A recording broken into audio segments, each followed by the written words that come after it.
these are signs of high functioning depression. When we think about people who are depressed, we usually think about people who are constantly in bed, constantly sad, constantly crying, feeling hopeless. But people who are depressed can also be people who are managing and doing their day to day activities in home and school. True. So today, let's discuss some signs that you still have depression, but you are a high functioning person.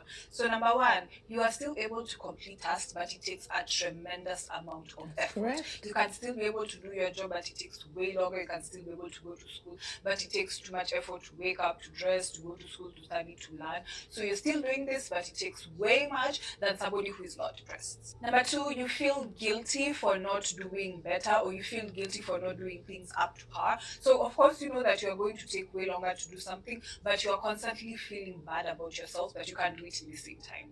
Number three, you have low self esteem and you're constantly criticizing yourself. Even if somebody can give you a compliment, for example, wow, you're still doing this even if you're depressed, you're still going to school even if you're going through something challenging, you will find a fault. You'll be like, yeah, but it took so long, yeah, but I didn't want to do it, yeah, but I was constantly crying. So you have low self esteem because you are criticizing yourself, you're talking down on yourself constantly.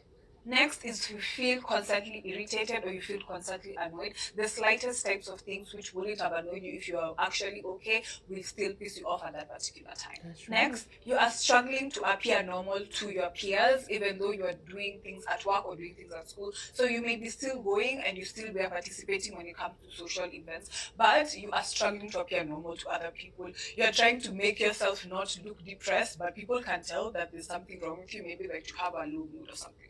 Next, since you're struggling to appear normal to your peers and you don't want to outrightly tell somebody you're depressed or literally just seek help, you will start experiencing somatic effects. So, for example, you start having headaches, you can start having nausea because you're not releasing and you're not talking to somebody. And this is how trauma even works. If you're having trauma and you don't talk about an experience, you're just literally putting things on top, on top, on top, and one day you're just going to explode. So, please talk and please seek help.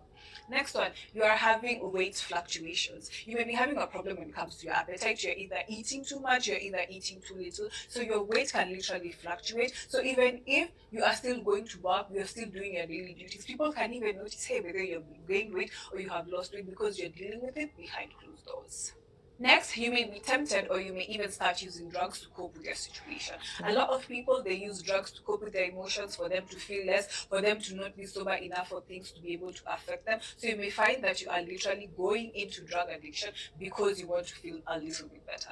Next, you have low energy and you're constantly tired, you're constantly feeling fatigued. So even if you're trying your best to do your duties, it takes longer because you're tired. X, not because you're constantly tired, constantly